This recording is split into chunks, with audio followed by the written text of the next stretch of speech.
Good evening and welcome to Generation Movie on a Monday night. My name is J.W. Colwell, host of Generation Movie, Smooth and Kissable, Rich Drees of FILMBUFF Online, and so many other things. Rich, how is your evening going? How are you feeling? I feel great because I'm not sick anymore, and also I'm getting back into movie swings. So I saw Blue Beetle on Saturday. I also saw Oppenheimer on Saturday. So I'm I'm feeling good. Been a busy couple of days as I have 2 short films that I've worked on that are going to be in a film festival this coming week. So setting up a lot of promotion and stuff like that over the week. And still finding time to watch some stuff. What did you think of Blue Beetle, by the way? Okay, so first off, I think we got mixed up earlier in the summer. Because early in the summer, the talk was the best comic book movie of all time and a great comic book movie. And they were talking about The Flash. And I got to tell you, I think they mixed up because I loved Blue Beetle. I love Zola Morduena. I love, I love everything about the movie. I love that it's Latino based. I love that it's finally showing some representation. I also love that the movie wears its heart on its gigantic blue sleeve. I love that it. I love that it. It's for all of the talk about DC and how they make movies and their CGI heavy films and their CGI heavy villains and everything. This one is remarkably static. It doesn't feel like there's a lot. Like, I know there's CG, but it doesn't feel like it's an overabundance of CG like The Flash or Shazam or they said. Well, first of all, the budget on this is like half of what a normal. Maybe DC that's movie the Rich. This was $104 million because remember they were making this to throw onto HBO Max as like a subscriber incentive to show up and see this movie you couldn't see anywhere else. But I just think so any money that this movie makes is bonus as far as I'm concerned. I am an old school Blue Beetle fan. I picked up DC's first series of Blue Beetle with Ted Kord. I will say it for everybody else who's thinking it. Nerd. Back in the 80s.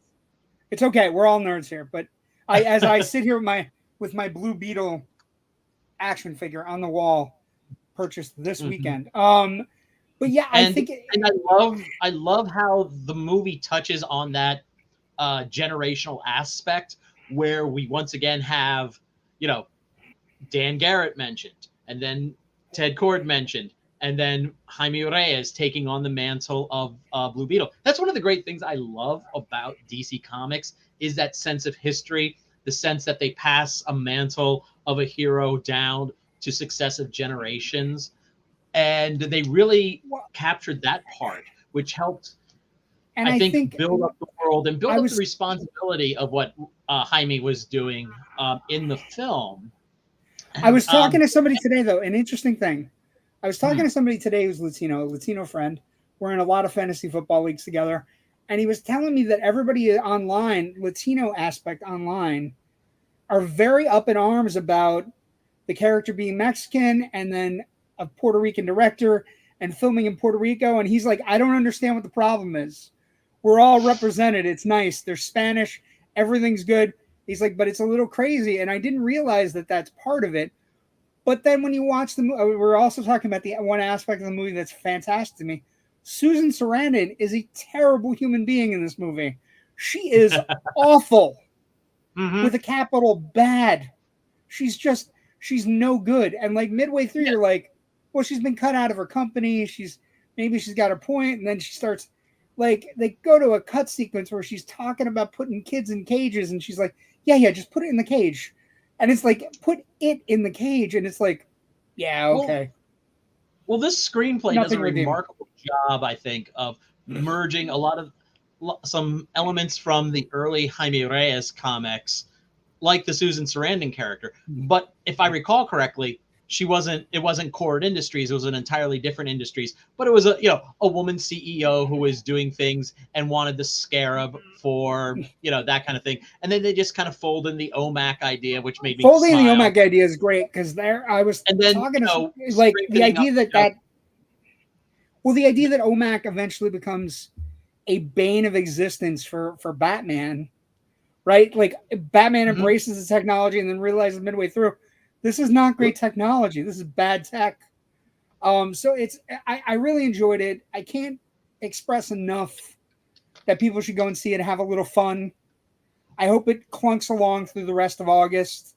I hope it pulls an Elemental and just keeps where it just bumps along, chugging along for the next 8 weeks. I'm going to say something to you that I don't normally say, because I normally don't, and this is a weird film opinion. I don't normally like Chris Nolan movies. I think they're shiny and expertly made, but for me they're kind of soulless. I don't know how to explain. I don't know how to explain it. But what I would say to you is, like, they're like shiny gunmetal. You know what I mean? Like, they're a little bit like James Cameron movies in a sense, although Cameron has found a way to put everything on the wall so it sticks. They're very shiny. But I came out of Oppenheimer going, it's the first time I've come out of a Nolan movie impacted, aside from The Dark Knight, obviously, and a couple of the other ones, Memento springs to mind. It's the first time I've come out of a Nolan movie where I was like, I was moved, and I thought all the performances were spot on, and I was so happy for Cillian Murphy, because you and I know who Cillian Murphy is, and a bunch of other people who watch a lot of movies know who Cillian Murphy is, or television or whatever, but not everybody knows who Cillian Murphy is, but they should, and now they do. Yes, and I was so excited that he finally gets the role of his lifetime. And also, Emily Blunt is fantastic. Robert Downey Jr. is fantastic. Almost everybody in all the bit roles come in and just chew up scenery and get out. Florence Pugh is very good. Matt Damon's great. Amazing in this. The Damon Cillian Murphy scenes, like, they sizzle. Like the one on the train where he's like, I specifically work my ass off to not put you in a room with that man. And he's like, but he is the head of security. Yeah, I don't want you talking to him. I don't want you near him. I've done everything in my power to keep you away from him. But I was moved by it. I thought the explosion was incredible. Like, it's one of the few movies for Nolan for me where all of his technical expertise not only serves the actors and serves the film and the script, but it just makes everything whole. And it's the first time it's the first time he's done that in a long time for me. Because I just feel his movies are like, they're off-center human-wise. I can't explain it. He's like the opposite of Spielberg for me. Like, they both have technical expertise. Spielberg goes over the line schmaltzy, right? Nolan pulls back so much that you don't even, is this a robot that's directing? I'm not sure. I think one of the key things about Nolan is he's always interested in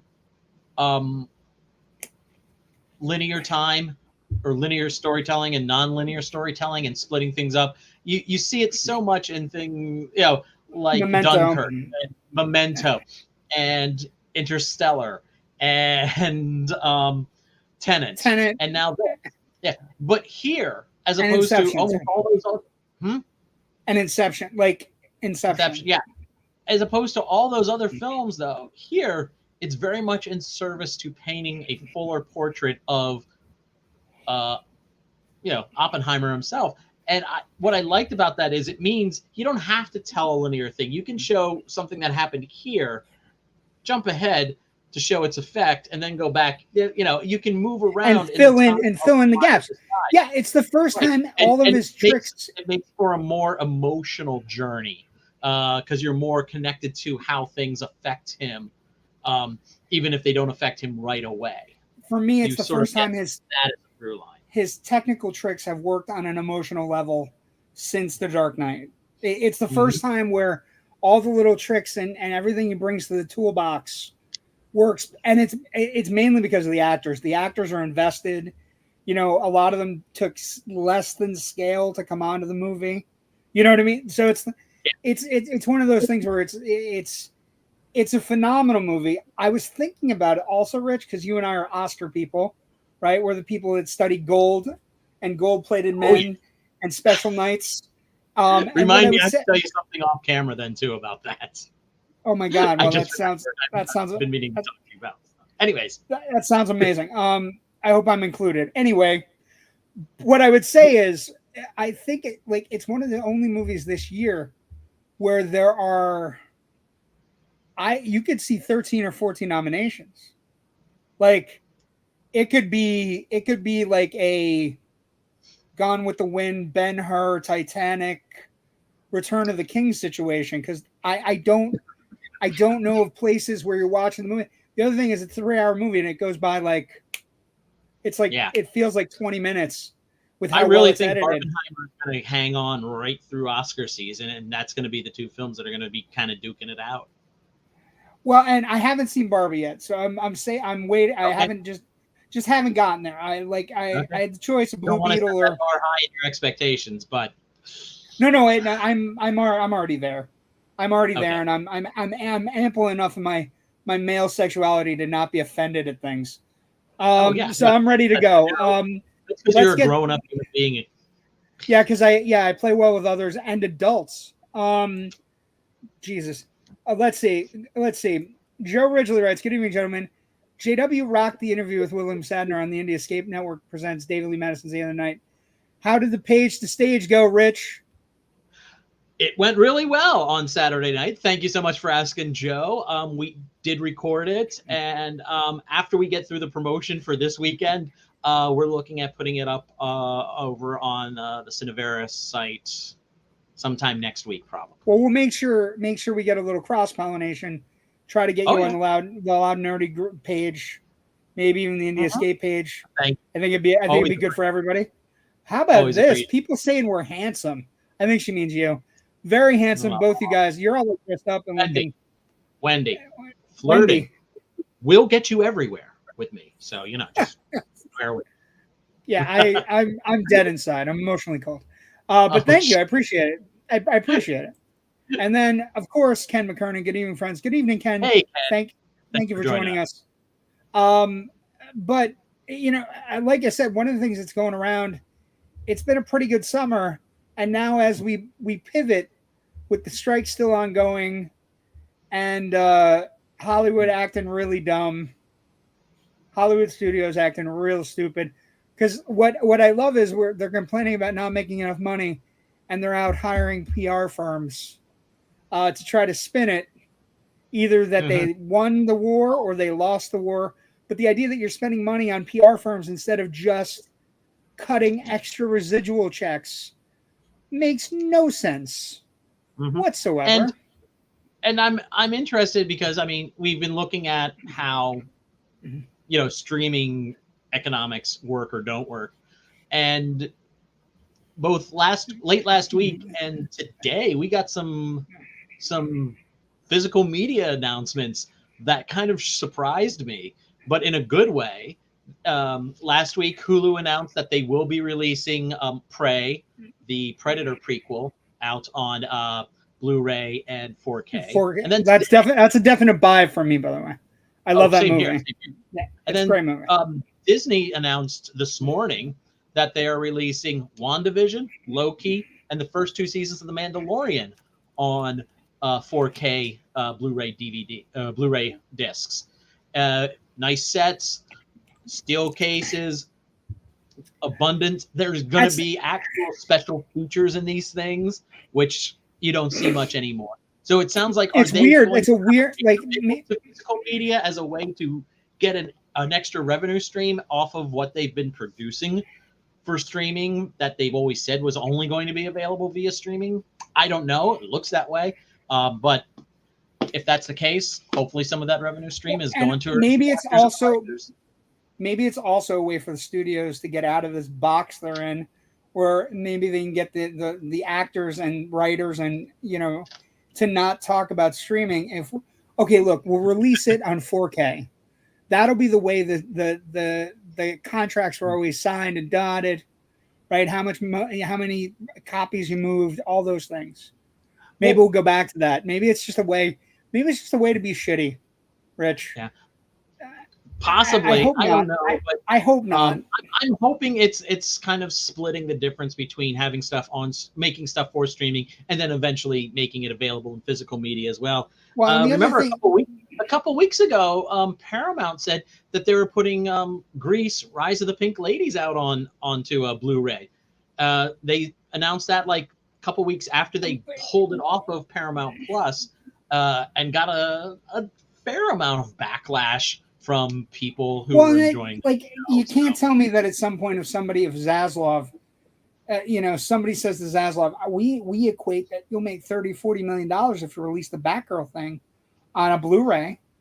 Mm-hmm. You can't tell me that it wouldn't get like somebody wouldn't turn in to see Brendan Fraser as Firefly or Michael Keaton. You know what I mean? Like, I think we're in a weird place. It's also a week after Disney. They've already taken the tax write-offs, though.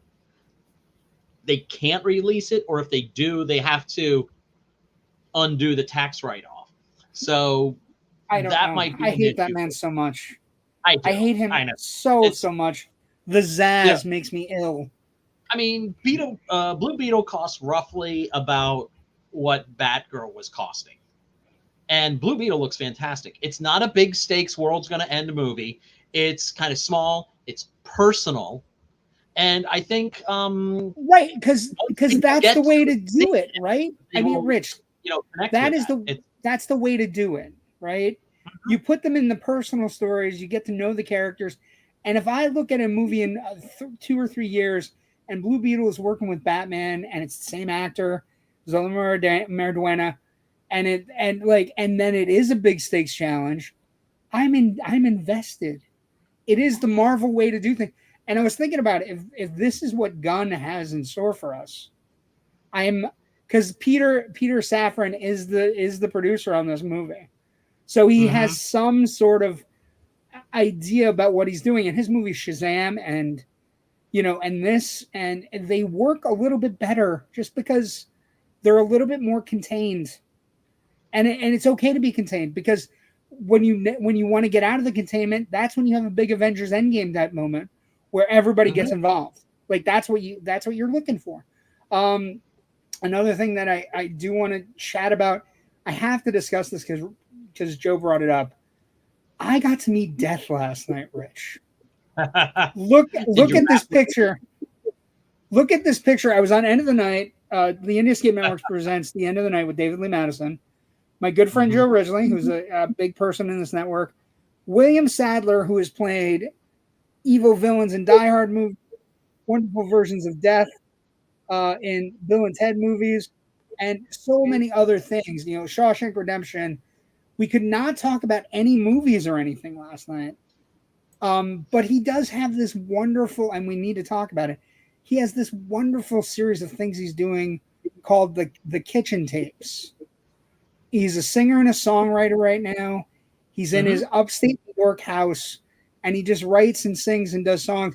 And and these are all during COVID. Like, first set of Kitchen Tapes was all during COVID. And he was putting things on YouTube, trying to pump people up and just give them something to look forward to every morning or every week or whatever he was doing. I watched a bunch of them yesterday. The songs are witty and they're inventive. They're like, Leon Redbone. They're a little bit like Tom Waits. They're very, very cool. Some of them are funny. Some of them aren't. Some of them are very serious. There's a very serious political one and the other thing is he's not taking any money from this. So the kitchen tapes, all the proceeds, if you buy it at his specific site, all the money goes to St. Jude's Children Cancer Research Hospital. And so you just have to go to therealwilliamsadler.com, and you can download this wonderful 12-song music called the Kitchen Tapes, and all the money goes to St. Jude's Children's Research Hospital. And then he wrote a song that all the money is going to the Sandy Hook project, right? So, and that song is called Thoughts and Prayers, and it is very good and damning with regards to how we react to gun violence in this country. And it's so he's got a lot on his mind. He's a super talented man. I found out, you find out so much about somebody, like got his start in high school in Harvey, started with his dad playing ukulele, and then eventually became a combination banjo playing comedian in the Buffalo, New York area. And then eventually, was in a Broadway, or was in a play at high school, and then just got the bug. And of course, if you don't know, he's been on stage with Denzel Washington playing Brutus to his Julius Caesar in New York Broadway production in 2005. He was the person that originated the evil sergeant in Biloxi Blues with Matthew Broderick on Broadway. And like, you find out that's my Matthew Broderick and Biloxi Blues impersonation. It's hot. It's Africa hot. It's Africa kind of hat. But when we talked to him last night, he's just so down to earth, so amazing. We had such a good time. And Joe wants to point out that in this picture, that the screen cap, look at the smile on my face. And I was thinking about it, like, of course, everybody's like, well, and I was like thinking about it. Of course, there's a smile on my face. I'm watching somebody that tried to kill Bruce Willis. I love Die Hard movies, so he's one of my favorite villains. I think Colonel Stewart is an underrated villain. So I would agree with you on that. Everybody gets very obsessed with Alan Rickman as Hans Gruber, but Colonel Stewart's kind of a great villain too. Very authentic, like very similar to all the people in The Rock. So Ed Harris gets a lot of credit in The Rock, and I think they're very similar. Well, I mean, and he's following in Alan Rickman's Gucci steps there. So it's kind of, I think he had a tough job. And that may be why some people underestimate him, because he's in such a strong shadow there. But when you look at it separately, his work there is outstanding. It's really good. And also, like, and this is we didn't get to talk about any movies because of the strike. He's under very strict regulations with regards to SAG. And I wholeheartedly support him, and of course SAG and the WGA, right? Yep. Somebody chiming in. Hold on. This is a friend from the Loud Nerdy group. Okay, that's awesome. I pop on this for the first time. My man JW met Death from Bill and Ted. That's effing awesome, and what a cool charity project. Yeah, he gives all of the money for the basement, the kitchen tapes, goes right to charity. So I can't recommend it enough. And it was a great night, and we had a really good time. And this is a perfect time. Let's talk some bachelor party, I guess. Is that okay, a good? I'm just taking a quick look here, really quick, seeing if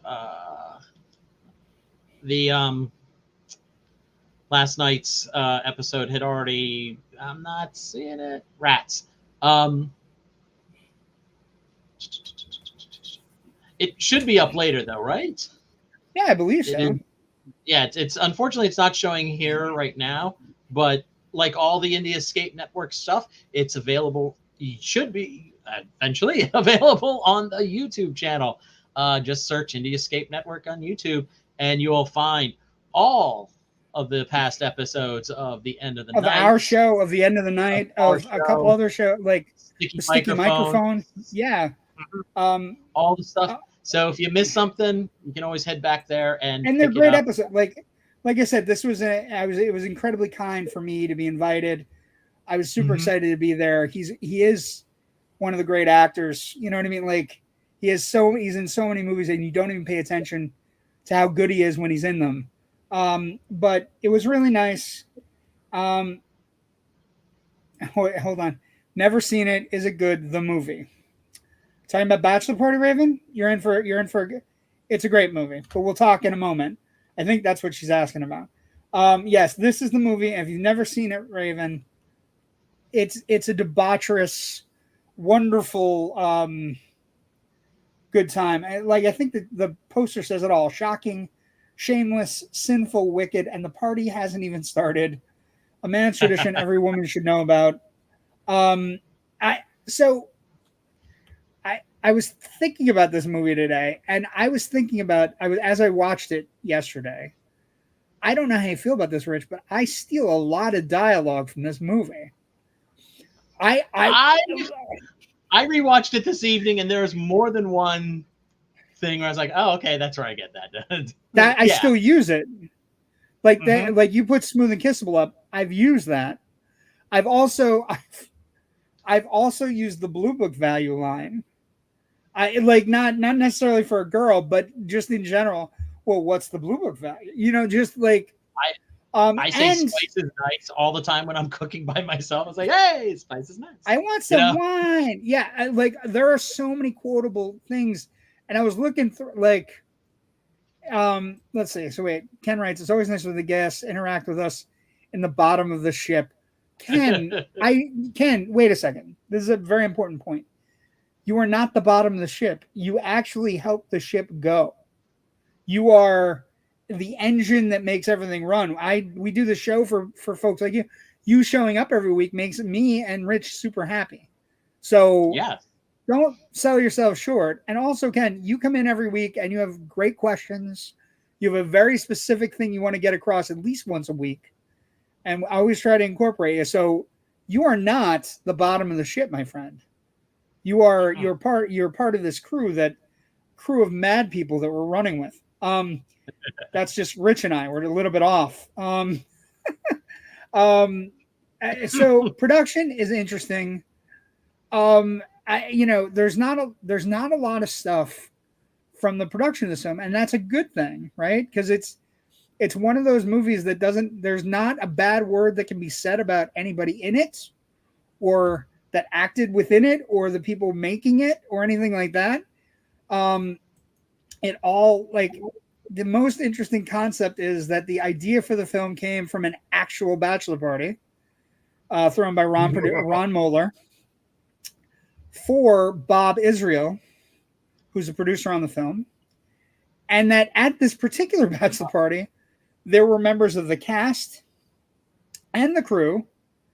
And that caused them to decide to make said bachelor party movie, which I think is interesting. I believe Bob Israel is related to Neil Israel, one of the two screenwriters on this project. Neil Israel was writing with Pat Proft, who also had been working with the Kentucky Fried Theater guys on Kentucky Fried Movie and Airplane. And wasn't it Americathon too? Americathon? Yeah, they co-wrote Americathon, but just in terms of the Zucker Abrams Zucker stuff, they went on to, Pat Proft went on to write for Police Squad. Neil Israel, I believe, directed a couple of episodes, and then Pat has also gone on to write some of the Naked Gun movies. Somebody I really want to interview at some point, because he has such a very silly sense of humor, and I said this to you off mic beforehand. There's certain sequences that feel very Airplane in this movie. Certain jokes, and also the volume, right? The volume of the jokes. There are so many jokes per minute. Mm-hmm. It just kind of like, once you get to the middle of the movie, there is a joke. Literally, there's either a gag in the front and mid-screen, or there's gags going off to the left or right, and then there's jokey dialogue going off, and Hanks gets to deliver ridiculous lines. Debbie, you're a hooker. Debbie, you're a hooker. Come on, I know it was you. Like ridiculous amounts of, like I said, the more I thought about this movie, the more I've quoted this movie way more than I let on. And I'm okay with that, because I think it's one of the very funniest comedic scripts. And in the immortal words... And I want to circle back to just for a second, too. Neil Israel and Pat Proft also co-wrote the first Police Academy movie with Hugh Wilson, who also created WKRP in Cincinnati. So there's a pedigree. There's a pedigree here. There's a pedigree of comedy. So, and it was the success of Police Academy that basically kind of allowed, these guys to all go ahead and make this movie. So even though there's not a lot of like people in front of the camera who carry over, I don't think, man, oh sakes alive. this is like one of the threads of comedy in through the early 80s, you know. Well, through the DNA of comedy. Because you think think about this, Rich, and we'll get to it when we talk about Legacy. Legacy. There's a DNA strand of this movie that clearly has every raunchy comedy that's come after. Okay, some comments. Raven says, "Us barnacles? Laugh out loud. You're not a barnacle, Raven. You've never been a barnacle." And then Ken wrote, "Oh, thanks." And then Raven wrote, "Sell me this movie, Mr. Movie Man." Laugh out loud. Wow, that's harsh. I feel that's very tough. Okay, only issue I have with Bachelor Party, I can't stand Adrian Zemed, horrible actor for me. I would agree he's a horrible actor in other things, but I think he's very chipper in this movie. I think it's before he became before he realized he was Adrian Z. Med in this movie. Yeah, I think he's just having fun here. Let's see. Michael Dudikoff went from this to Kung Fu Karate Ninja Battling Badass. We're gonna get there because Michael Dudikoff. Oh yeah, we're gonna talk about that. Definitely gonna get to that. Had to look up who that was. Grease 2. Yes, Adrian Zemed. Okay, but there are other people in the movie. Raven, relax. And then Tim writes, the actor and actress who played Debbie's parents both appeared in Twilight Zone episodes. Yeah, they're really good actors. They I was looking at some of her projects. She had over 141 on-screen roles in her lifetime before she passed away. So yes, the production though, the most interesting factoid I came up with was that the original concept for this movie, no shit, the original thing, and I couldn't believe when I read it, Kelly McGillis and Paul Reiser were considered for the early leads, but they were so bad on camera together and there was no chemistry that they were replaced by Tawny Kitayan and Tom Hanks. So I think that's Paul Reiser, Kelly McGillis to Tom Hanks and Tawny Kitayan. Paul Reiser's a good comedy actor, but very specific. Can't think of any role where he approached a quarter of the energy that Hanks brings to this. And this needs the classic comedy goofball character. And Hanks has it. Well, because he's also the straight man. It's a very engaging role for Hanks, and you can see why the summer of '84 became the summer where Hollywood realized that they had a new leading man they could bank on, right? Because he had this and he had Splash in the same summer. But I think the interesting thing for me is, you're right, the energy is required. But the other thing about it, Rich, is he's also the straight man for a lot of stuff that happens. So he's kind of he's delivering lines, right? It's got a very interesting vibe to it because he's delivering lines to other goofballs. And then he's also playing straight man to everybody. And when he's in scenes with regular people, he's the goofball.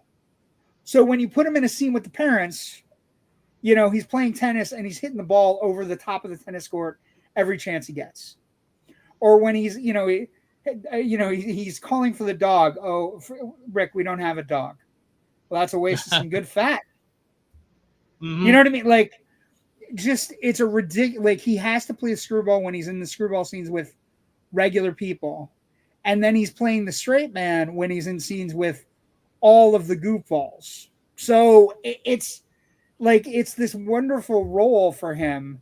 And then when he's in scenes with Tawny Kitayan, he has to play the romantic straight man who has to comfort the girl that believes that maybe they're not right for each other. Yeah, so the scene when they're both in bed and she can't sleep. He goes from being his first instinct is to wake up and, oh, okay, let me go, hit you on the head with a hammer. I have something for this. And he reaches over off the table and he picks up a hammer and she stops him. She's like, I need to talk. I'm being serious. It's like, okay. And he can turn that off and go and be there for her for that. Right. I mean, he has a great line in the end of the movie. Look, there are professionals in this room. I didn't want any of them. I only wanted you. And it's right after a moment where he's gotten on top of the thing and told everybody to shut it. And then he yells at the top of his lungs, have I had sex with anybody in this room here tonight? And the crowd screams, no. Are you sure? No. And he gets down. And he's like, back to your whatever. And he has to be the ringleader, and he also has to be the straight man, and he has to be the screwball. He's wonderful in the role, and it was like, and I was talking about it when we were doing like the write up for this. It's the summer of '84. He becomes a bankable actor, right? This movie and Splash, people realize he can be in a Disney movie and he can be in a raunchy comedy in the same summer. They were like 3 months apart. I think March, April, and June. And Bachelor Party, I think after Splash hits, Bachelor Party gets pushed up into the release schedule, and it's the guy who was in Splash. You know what I mean? And when we get to the reviews, it's really interesting because Roger Ebert is really funny about the review. Okay, so we got some other things. Let's see. Raven says, "Ooh, why didn't we start with Tom Hanks is in this? Laugh out loud. Who doesn't love Hanks?" Well, here's the thing. There are some people that don't love Tom Hanks. They are wrong. They're wrong. They're very wrong. But the other thing about it is this is Tom Hanks before he's Tom Hanks.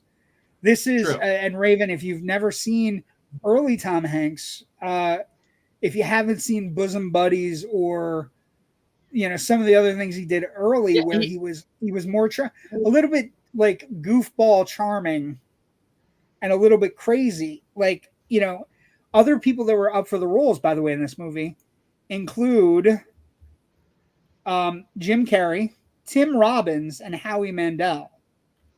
And all of them, still too early for Carrey, right? Still too early for Carrey. Way too early for Carrey. But I think Carrey could have done the Gonzo energy a part of it. I don't know that he would have been able to shut it down to do the straight stuff. Tim Robbins, I think, could have done the straight stuff, but I don't think he could have done the Gonzo energy. And I don't think Howie Mandel could do anything on screen that would be worthwhile of anything. Yeah. That's just how I feel about Howie Mandel. Before this summer, Tom Hanks was primarily known as a TV guy. He premiered in a made-for-TV movie called Mazes and Monsters, which is garbage and based on a pack of lies. Then he had a couple of guest shots on Family Ties. Oh my God, the Family Ties episodes. There's a whole Family Ties network. The Family Ties episodes are bone-chillingly wonderful. And actually, Rich, if you look at the Family Ties episodes, he's the super lovable, goofy uncle that Alex really looks up to, but he's also a raging alcoholic. Yeah. So it's kind of an interesting pairing, and it's also kind of like what this movie is. Straight man and screwball. True. And even in Bosom Buddies, which, ran only for 2 seasons, but is wildly hysterical. I've rewatched the entire series because it's out on DVD a couple of times over the years. And he has those great moments where, he has to, bring a bit of dramatic heft to like his relationship with, Kip's relationship with Sonny and in certain other moments. And he always sells it for me. And then he does something, it's there. Really when you watch this movie in Splash in 1984, you're like, oh, this kid has something. Especially if you're coming off of Bosom Buddies. Other comments. Okay, it's on Hulu. Maybe I'll check it out. Maybe. Raven, you should check it out. It's really funny. If you like, and I know you like raunchy a little bit. It's really funny. It's got really good jokes. The line deliveries are amazing. There is there's mule activity. We'll talk about that in a moment. When Ken writes, rest in peace, Tony and Wendy Jo. Actually, Ken, in doing the research, a lot of the folks in the cast are not with us anymore. A lot of the folks. It's heartbreaking at this point. Wendy Jo Sperber, between here and when she was previously on Bosom Buddies with Tom Hanks, was amazing. She was just a great, incredibly funny, gifted comedic actress. Obviously here, not afraid to be, physical and use her, body and everything to get hookers. You said there'd be no hookers. Or I'm thinking of the scene in the strip club, the male strip club at Chippendales. It's a shame because she has such great chemistry with Hanks in Bosom Buddies that they don't really get to interact here as much. No, it's very much. It's very much like you get the idea that he got her a job. That I think you should hire her. It's heartbreaking, though. It's heartbreaking because I really would have loved to have seen a little bit outside of that one scene early on in the doctor's office where, you know, she just was doing a prostate exam on somebody and then hasn't taken off her glove but wants to like grab his face. I gotta go. I gotta go make sure the guy's got the hookers. Did he say hookers? No, he didn't say hookers. No. Some Bosom Buddies cast in this. Yeah, they're like Bosom Buddies cast gets sprinkled throughout the rest of the 80s, to be honest. And then Tom was amazing in Philadelphia. Tom is amazing in almost everything. I would argue this is gonna be a weird thing, but you bring it up. I'm gonna say to you, Tim, go back and watch Philadelphia. Tom is amazing, but the better performance in Philadelphia is Denzel Washington. Ooh. Just the thing. Interesting take on things. Just go back and watch. Denzel actually is the character that has the arc. Just a personal thing. But the production goes very well. There's nothing in the history where there's anybody's fighting. It seems like it was a pleasant production. Everybody was rolling and hitting. By the way, I was this year's old. This is embarrassing, Rich. I was this year's old today when I realized that the bad guy in this movie is a character named Cole Whittier. And Cole Whittier is played by an actor. I didn't know. We're going to get to it. Cole Whittier was played by an actor named Robert Prescott. Now, Cole Whittier is also the person, Robert Prescott is also the bad guy in Real Genius. And I was this year's old when I finally put the two together, Rich. It's embarrassing, but the thing is, I've loved the performances my entire life. Mm-hmm. But this guy created the mold of the upper crust, preppy villain scumbag. Of these types of movies. Yeah, terrible. You see again and again and again and again and again, and all sorts of other things. He created and molded it. He had 2 performances, and then his career just kind of puttered out, which is a damn shame because I think he's wonderful in both these movies. Real Genius is in my top 20 films of favorite films of all time. But I was today years old. But then part of it co-written by Neil Israel and Pat Proft. Pat Proft. Yeah. So we're gonna get there. But it was today years old when I realized that it was the same actor. And when I realized it today, I went, "Oh my God, that makes the performances even better." Because Cole and the character in Real Genius are so diametrically opposed.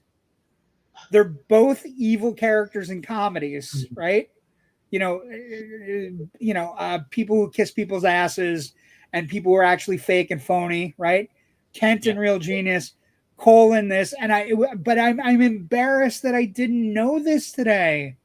I'm embarrassed. They're both really unctuous little creeps, to be honest, but they also serve to kind of underlie the fact that a lot of these films are also pulling from Animal House in that slobs versus snobs kind of dynamic, right? Or the upper crust versus the lower crust, or the people who are kind of smart but kiss ass, and the other people who are kind of like raging against the machine. But it was amazing. It was an amazing thing. I think she said, Raven says agreed. I think she's talking about Tom Hanks in Philadelphia. Let's go to box office. It's an interesting place because this movie is not a Porky's level event. This movie is one of those movies that's underrated and did very well in the summer of '84. Summer of '84 was very busy at the box office. You had Indiana Jones, you had Ghostbusters. It was a busy summer. Indiana Jones, Temple of Doom, Ghostbusters. But and you also had like Splash still hanging on, like right around that time. This movie, in there. Yes, it was a busy summer. It was a very busy summer. This movie grosses $38 million, which is about 5.5 times its budget, right? And which is great. The adjusted income for this movie is $104 million. So we're talking like a movie that came out this summer. Like it's it's that kind of hit in 1984. And when you couple it with Splash, right? And that's what I did. I created a chart in the wonderful the numbers thing I created a chart with 3 movies. The 3 movies I picked are Police Academy, Splash, and Bachelor Party. So it goes Bachelor Party had 38 million, Splash had 62, and Police Academy had 81. When you look at it, they were right around the same time. Splash came out March 9th, Bachelor Party came out June 29th. So you give a good chunk of that summer's the spring and summer box office goes to Tom Hanks. It's the first time he's hit. And it's 5 times its denomination. It opens in a certain number of screens where you're trying to figure out, like, again, we're always talking about how these movies open in the past, right? And how long they last at the box office. And this movie, did very well for most of the summer. It's so strange, though, that, I mean, he had such a great summer. He followed it up with a couple of bumbles, though. I mean, The Man with One Red Shoe, terrible. Volunteers, The Money Pit, Nothing in Common, Every Time We Say Goodbye, Dragnet. He didn't have another really big hit until '88 and Big. So, but all those movies, I would argue, like, they're not all great movies, but they're all showcases for him to build his repertoire. And this is one of the ones that helps him build his repertoire. And of course, on Volunteers, he met his wife. So pretty good gig. And they're still married. He and Rita Wilson are still married, bless them. So yeah, and this movie, well, first 2 to get COVID, right? Like, think about it. Ridiculous. Just a funny. Oh wait, no. Adam Schlesinger of the band Fountains of Wayne, who wrote the song That Thing You Do, and wrote all the music for My Crazy Ex-Girlfriend. He was, I think, the first one to get it, actually, in like April. I thought it was Hanks on the Elvis side. Anyway, possibly. But anyway, I could look that up. We could, but we don't need to. Let's get as far away from COVID as possible. It played 7.4 weeks in theaters, which is a huge run. It opened at 1,081 and went to 1,200 at some point. The legs on this movie were pretty awesome, considering the sheer volume of competition in the summer of '84. And it played through Independence Day. So it did very well at the time. And it's become one of those cult classic movies that you don't necessarily rank based on its box office, but it's extended out. It's one of the 80s comedies. It's one of my 80s comedies that I always go to. I mean, it's got a lot of heart. It's irreverent. That brings us to the next spot. Critical response now and then and now, I should say. So let's talk really quick. The review I read that's the most hilarious review is Roger Ebert. Roger Ebert gives a wonderful review on January 1st in 1984, where he says Bachelor Party is 1984's version of the annual summer food fight movie. With a movie like this, it doesn't really matter whether anyone actually throws mashed potatoes across the room. What matters is whether the movie is faithful to the spirit of Bluto in National Lampoon's Animal House, when he yelled food fight and the madness began. And I think that's really amazing. He writes, both halves of the movie are raunchy, chaotic, and quite shameless in aiming at the lowest possible level of taste. Of course. And then he writes, the Bachelor in the movie is played by Tom Hanks. He was the guy from Splash who the mermaid fell in love with. I didn't think he was all that terrific in Splash. I thought he was horribly miscast, and they should have gone with somebody who was less of a conventional leading man. But in Bachelor Party, he's a lot more funny, and I enjoyed his performance. He plays the kind of guy who goes over to the fiance's house for dinner and drops table scraps on the floor in case they have a dog. He has a great one-liner when he asks him to introduce himself to his fiance's nerdy ex-boyfriend. The name is Bond, James Bond.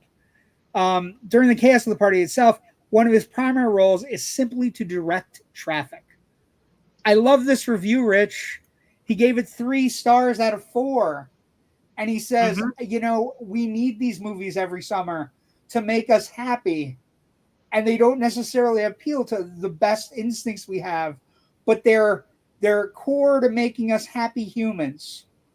And I found that was really engaging from Roger Ebert, right? The idea that, with this movie, it's at 54% on tomato meters, at 56%. I'm shocked, with over 25,000 ratings on the audience score. I'm absolutely shocked by that, because I feel anybody who sees it comes out of it and goes, pretty great movie. Like, there's so many quotable lines in this movie. But what do you think? What's your take?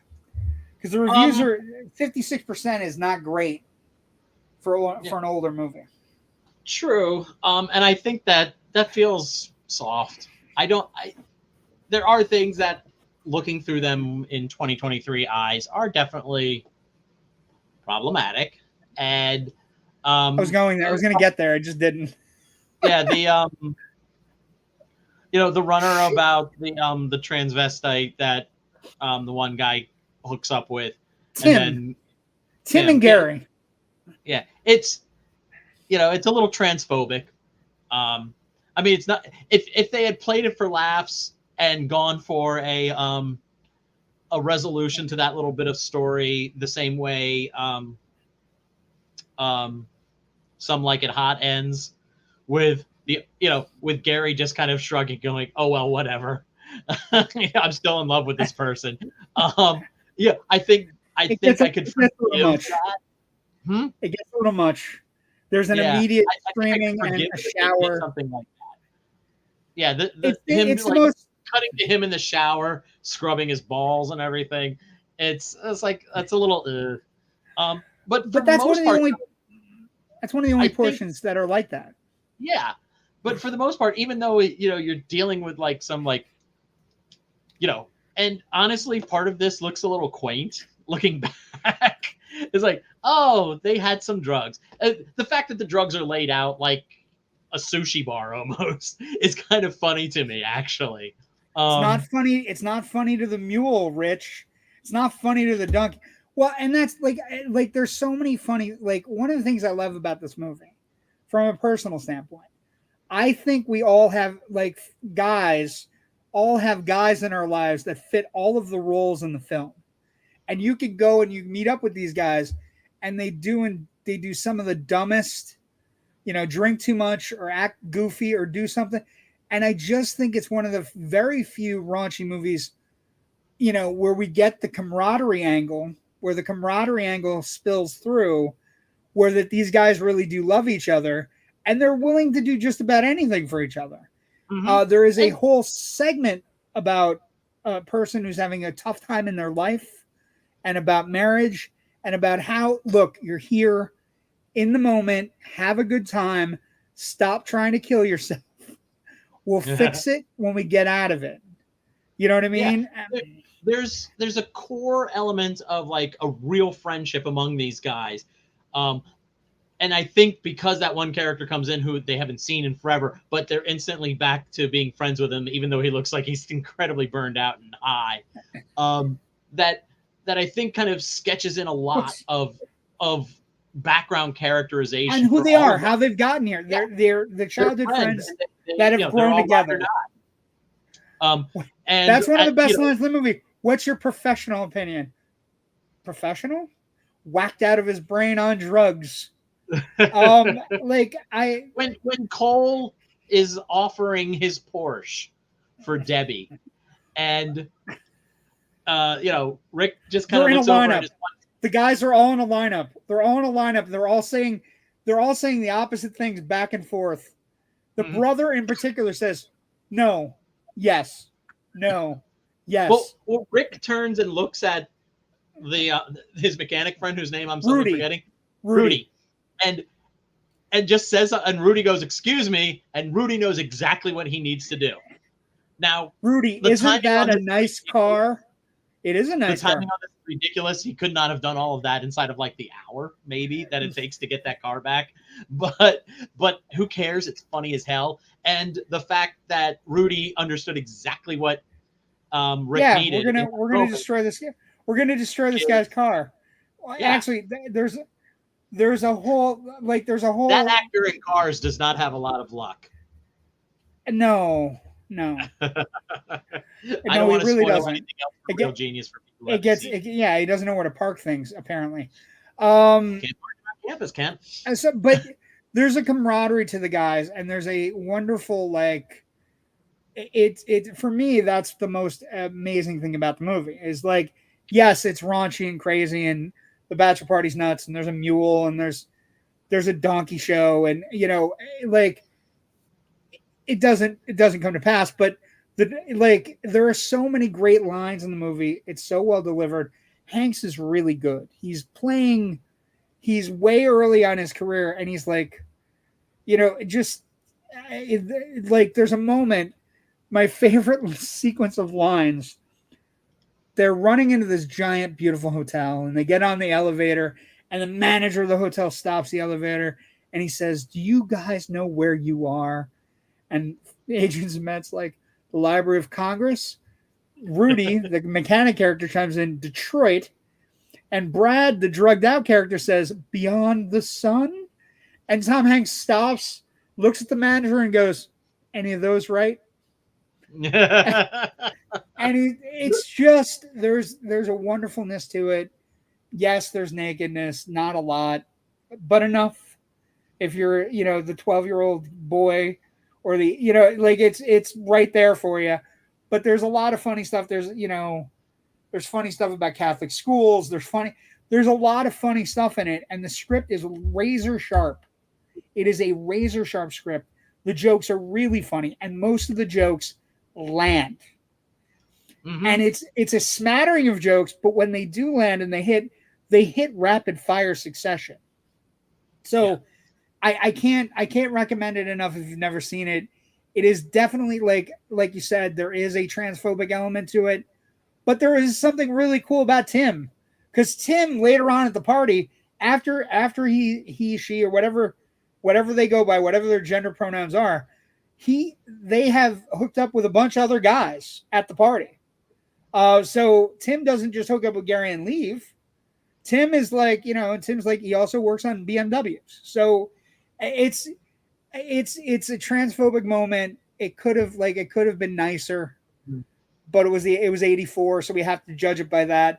But the other thing I would say to you is, of all the movies, small piece of the movie.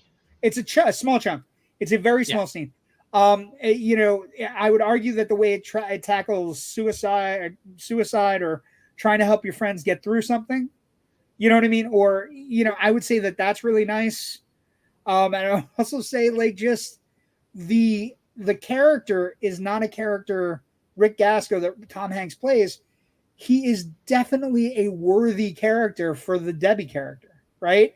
He doesn't touch anybody at the party. He is definitely in love with his girl, which, brings us to legacy and franchise. The movie, I think that there are several movies that we're going to talk about in a moment where the legacy is there. Franchise viability is not there. There was one direct-to-video sequel. It's abysmal. They also tried a Vegas Bachelor Party sequel. Abysmal. They're all terrible because they don't have the group of character actors that are working together with Hanks in this one. But the legacy here, the movie that I'm going to say to everybody that reminded me of that, I was thinking about it today. Before we go any further, the secret sauce in this, and I think we've kind of danced around it, the secret sauce is the casting. Every one of those people were cast perfectly. And that's why these, knockoffs and attempted direct-to-video sequels and stuff, that's why they fail. They just can't replicate that lightning in the bottle. And that's a little bit about the Porky's thing too, right? When we talked about Porky's last week, the casting in Porky's, it's the secret sauce. And once these guys got together, and when they were filming these movies in the 80s, everybody's together. Like, we're talking, the reason the movie was made was because there was a bachelor party where members of the cast and writing staff and producers were at the party that actually inspired the movie. We have some comments before we get into legacy that I want to talk about, but let's do some comments. Actually, she wrote, "Nope, your Washington comment. Hanks was amazing, but Denzel Arc was the strong performance." I agree. Money Pit had some funny moments. Yes. Overall a failure, but yes, there are some funny bits in Money Pit. Raven Henshaw writes, I don't always agree with Ebert, but that is a good review and truthful take on a raunchy comedy. Yeah, he basically gets to the point where he says we need them. We need them just to not, like, we just need them to breathe. And that's a funny thing about the legacy right now is we're not having those moments, right? You look like you're a pimp. You look like Gandhi. Yes. Also, Tim, since you're doing lines, I will say to you, girls back in 45 minutes or MILT cuts your balls off. This being MILT. And, you know, the actor John Bloom, I believe his name is also a wrestler and played several. He's been in a lot of movies as big characters. The place where you might also recognize him, he is the guy that gives John Candy the steak in The Great Outdoors. So MILT is incredible. You the hookers? Yeah. Raven, we all have friends that instantly make us clones of our high school selves. Not always the best, but we all have them.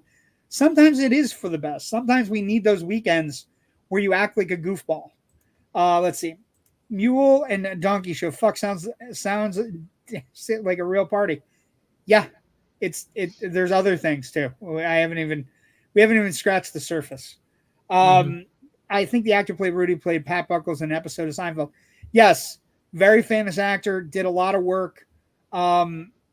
You know, and he was actually not an actor. He became a stand-up comic. And he basically built his entire career around stand-up comedy. And then, okay, I'm watching this. You did your job, JW. Thank you. It's a great movie. You're going to love it. When you get this, I would like a personal message from you on what you thought.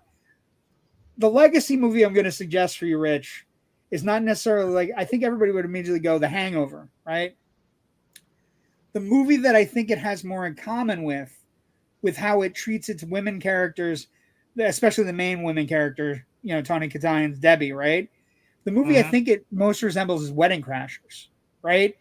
Because you have these two guys that are so close, and they're good guys.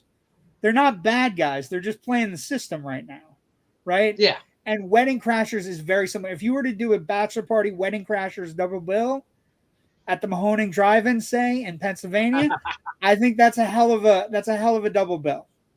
I would with be down wedding, but I the legacy of this franchise is everywhere. I was reading this FilmBuff online thing from, let's see, June 29th, 2014. Yeah, you did. 9 years ago. You did a whole thing. Bachelor Party, Where Are They Now? And one of the interesting things that comes out of it is where all these people went. You know, like you look at Hanks, of course, has done everything he's done. And I would also argue that you can see in this performance, like not Splash, right? Splash, he's playing the stressed out loner, right? In this performance, you can see where Hanks gets a lot of his, like he's playing straight man and he's playing goofball. And if you can draw a straight line from this performance to Big, right? You can draw a straight performance, a straight line from this performance to that. So there's a legacy there. We got the wonderful Tom Hanks. But you did a wonderful article. And then I was looking at the main one I was looking at is Pat Proft and Neil Israel. Because once they work together, this movie is a minor hit, right? And you get all of these other movies. You get Moving Violations. You get Real Genius. You get the wonderful underrated Brain Donors, which is I love Brain Donors so much. It's an ersatz remake of A Day at the Races. Or A Night at the Opera. And I love it. And when you say it's a remake of a Marx Brothers film with John Turturro as Groucho, how could you not want to watch that movie? It's fantastic. Again, also, Bob Nelson. Bob Nelson is sublime. Bob Nelson is sublime in Brain Donors. I got to meet Bob Nelson, and I could not stop gushing about Brain Donors. I looked like the biggest idiot, probably. But it's one of the you read that article from FilmBuff Online 9 years ago, and you realize that this movie, creates all these movies. It creates portions of the Scary Movie franchise. It creates the Naked Gun films, which will go on later in late 80s, early 90s to dominate the box office comedy-wise. The Naked Gun trilogy will make a ton of money for Paramount, and it will also reinvigorate a little bit Leslie Nielsen's career. And also, so this movie it's a wonderful DNA present movie where the DNA is sprinkled throughout comedies after it. Sure, there are more famous comedies from the 80s, Porky's, Weird Science we're going to do next week, Police Academy, Caddyshack. But this movie has DNA in a lot of movies where you cannot tell me they haven't seen it. You can't tell me the people who made The Hangover haven't seen Bachelor Party. Oh, good you God, can't, no. You know what I mean? You can't tell me the people who made Wedding Crashers haven't seen Bachelor Party. You know what I mean? So its DNA is sprinkled, and it's not nearly as famous. But I don't know how you feel about this. When you bring it up to people, right, the legacy of it, people go, I've seen that movie. I love that movie. You know what I mean? So it's an incredible legacy. And the more people who watch it will realize how important it is, and all realize now that almost all the actors are either passed away or in their late 60s. Yeah, we're old. But yeah, you can go back and enjoy it and watch it. And it's just one of the funniest, most easily quotable movies. Any movie that has a sequence in a Chippendales club that has the line, "Is that the foot long?"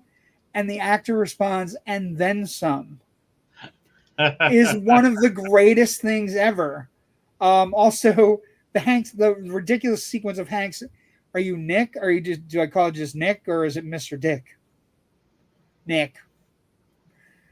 I can't even tell you how great the comedy in this movie is. The lines are quotable. Hanks is great. Aside from the minor ridiculous, the ending of the movie is kind of like a spectacular mess in a movie theater. About that ending. Once wonderful. We get to the chase and they get to that movie theater, which is first of all showing a 24-hour 3D movie marathon. And if you look at the marquee, yes, because Rich and I both did. Rich and I both did when we rewatched it. We will, pause and look at stuff like that. Yes. It was House of Wax, Dial M for Murder, which is Hitchcock, believe it or not, in 3D, and Coming at Ya. And then they list a bunch of other things like Babes from Glendale Go Bad, Richard III. Oh, they're funny. There's some fucking funny stuff on that marquee. They worked real hard. You get in there and they realize, it's a multiplex with 36 screens. And the first thing you see is that map with like all the arrows trying to point you to the right. How are we going to find them? This theater has 36 screens. And this whole sequence from that through like butting into like the guy in the broom closet watching TV basically as one of the movie screens to he's watching aerobics. He's watching an aerobics video. Yeah. And they open the door and he's got it looks like a janitor's closet. It's just a TV and a guy. And Rudy's without anything. Wow. Small theater. Yeah. And they close the door. All the way through to the 3D gags as they're fighting in front of the auditorium. All of that feels like it's lifted right out of an airplane movie. And, that, again, Pat Proft, Neil Israel worked with the Zucker brothers guys. And, so this movie feels at times very much bouncing off kind of airplane adjacent, especially in this sequence. And I think that might be one of my favorite sequences in the whole movie, just because of the absolute absurdness of it. Let's riff on this whole idea of multiplexes now. There's a sequence early on where Tom Hanks is playing tennis and he keeps on hitting the ball over the thing. And it's funny when it's happening because he's doing like a whole, and the crowd goes, wow, it's a home run, and he's doing this whole thing. But the best part of the joke is when they stop playing tennis and they pan the camera to the right of the tennis court. And there's just a guy who's sitting there and he's getting hit in the head with a tennis ball. And then all the tennis balls are on the are on his yard, and he's talking to his wife, and he's like, one of these days, I'm going to burn that tennis court straight to the ground. And and then it doesn't ever get back there. But it's a very hit orientated comedy thing, and it's one of those jokes I love because you don't recognize the setup because there's all these other little jokes happening, and then it's like, oh, scene over. Nope. Boom. There's the button punchline that gets you right in the gut. Well, there's a scene in the credits at the beginning where Tom Hanks is picking up all his buddies and picks up Adrian Z. Med. Adrian Z. Med does like a J.C. Penney photography studio, and a woman walks in with humongous breasts and a kid, and she's taking pictures of the kid, and then he's taking pictures of the kid, and he tries, it's like your own baby Jedi, and he's trying to, and the kid is having none of it.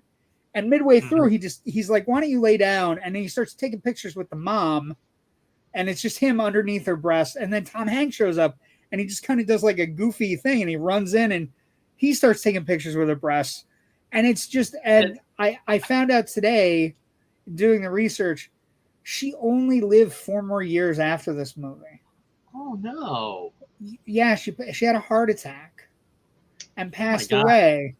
So all these years we've watched the hot mom in Bachelor Party. She passed away, and I was like, the sheer volume of people who have passed away.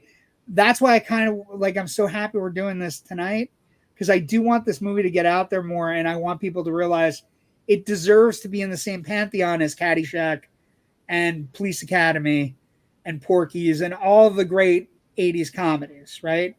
Joe has one comment, and then we are well over our time. Thankful we didn't have cell phones with cameras when I was a teen doing stupid shit with friends. Polaroid and disc cameras, no focus is what we had. Thank God. No rig like Adrian had with the mega camera in this flick. Yeah, he has cameras for everything. Yeah, like he's carrying around a camera bag the entire Bachelor Party. Ken McKernan's right. Great 80s movie, Meatballs. Yes. But this movie is not in the pantheon yet, and it deserves to be. There are other movies we're going to do. One in particular that we're going to do in this particular little mini series that we're doing that I also think deserves to be in the pantheon and talked about way more. And we'll get to that in a couple weeks. But that is where we're going to end tonight. We have some things we need to do. We got a brand. We got to talk stuff. First thing we need to do as a brand is support our other show people on the Indie Escape Network. So tomorrow night on the Indie Escape Network, we have Symbolistic Cynicism with our good friend Gabe. And he is going to have on, the Indie Escape Network presents Symbolistic Cynicism returns with 3 returning special guests and 1 new special guest. Actress, director, and producer Eva Hamilton, actress and producer Sarah Nicklin, actor and producer Mike Ferguson, and director and producer Brandon Slagle, live 10 p.m. tomorrow night on the Indie Escape Network. Gabe is going to have a mess of people on, and they've been part of these great movies that you see in front of us, including Flood, which is one of the great, if you haven't seen Flood and like some of these other movies, really good. And he has a great show. He has a wonderful thing he's working on with, finding these young up and coming. He loves horror films. Gabe is a fantastic person to watch on a Tuesday night at 10 p.m. And so he has that show coming up. Rich, where can people find you and things like a 9-year-old Bachelor Party? Where are they now? Oh boy. You can find all of my writing at filmbuffonline.com.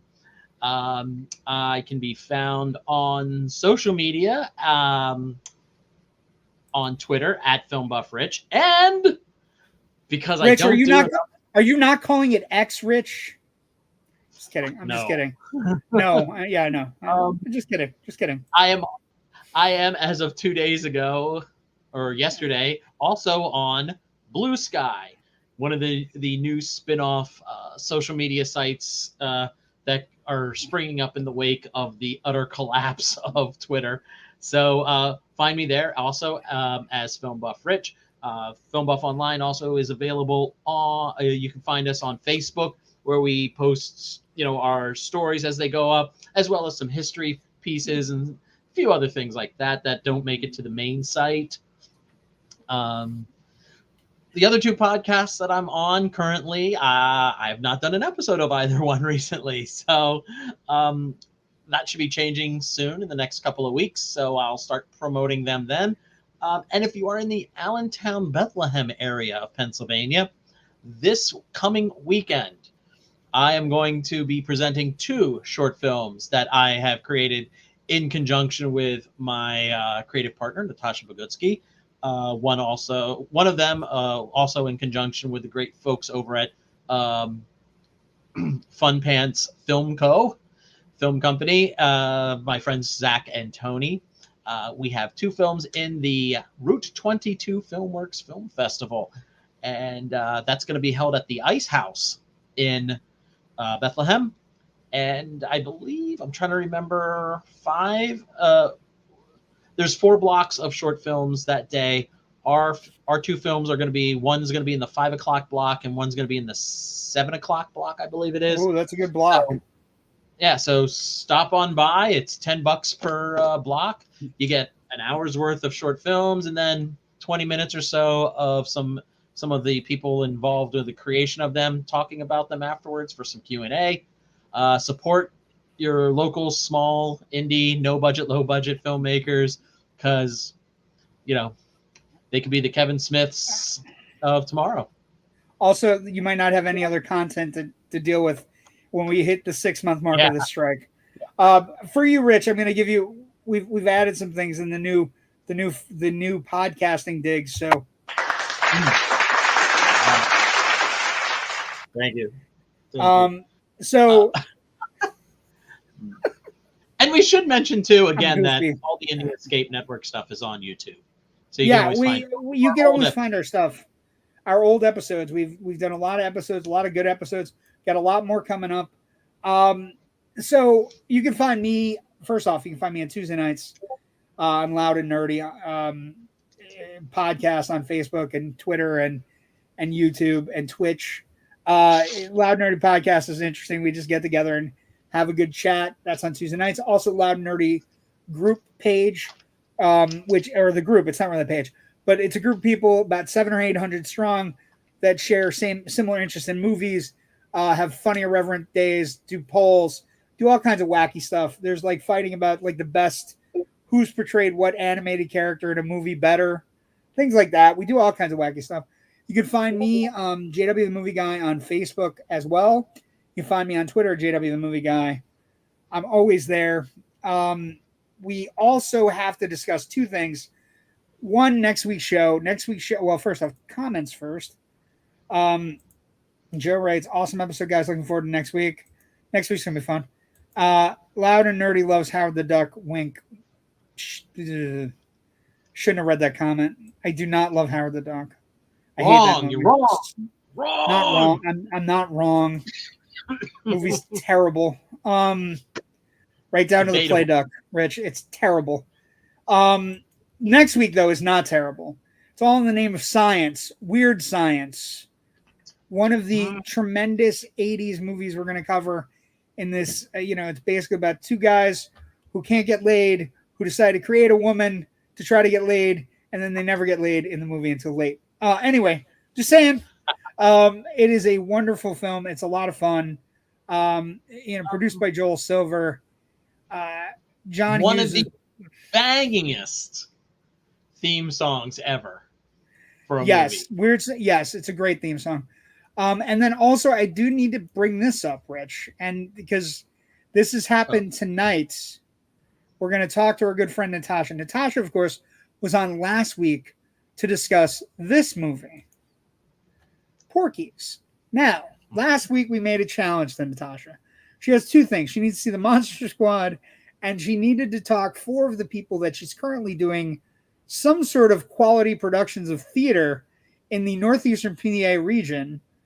2 guys, 2 girls, to sit down and watch Porky's, and then we are going to have a big group discussion of their Porky's experience on a later episode. Now, I thought this was a pipe dream, a kerfluffle, a something that was not possible.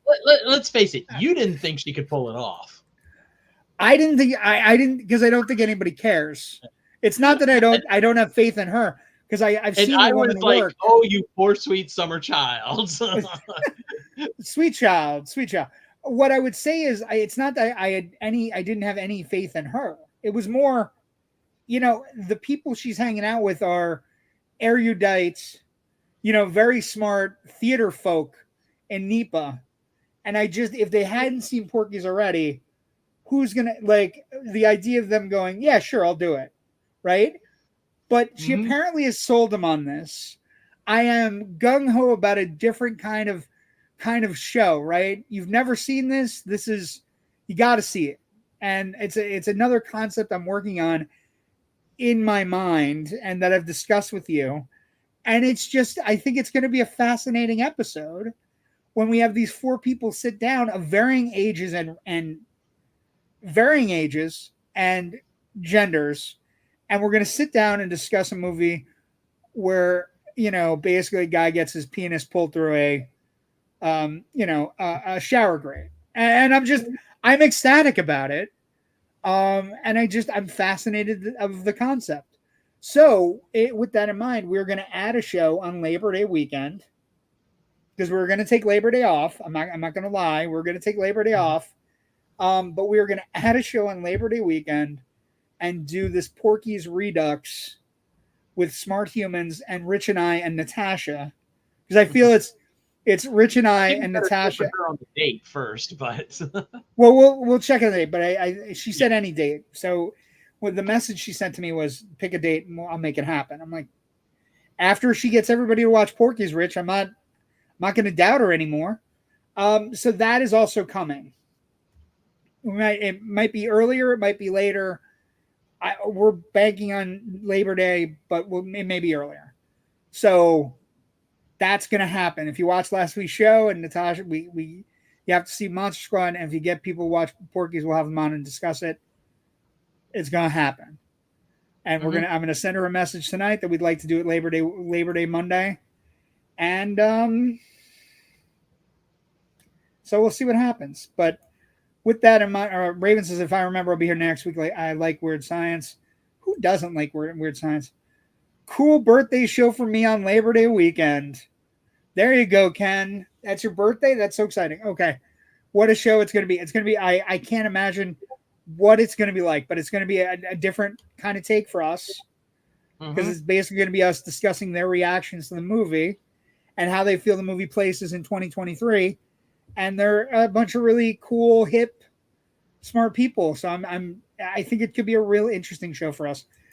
But with that in mind, we're done tonight. Thank you for joining us. Want to thank everybody at the Indie Escape Network, Joe Ridgely, everybody that does all the things for us. Rich, I want to thank you for coming and gracing me with your presence. I want to thank everybody for sticking. I want to thank everybody for sticking with us while I've been sick. So thank you very much, and we'll see you next week for a little Weird Science, a little Kelly LeBrock. Thanks for joining us. Have a great night. Go watch a movie. Ahsoka starts tomorrow night, kids. Yeah, Rebels baby. in real life, baby.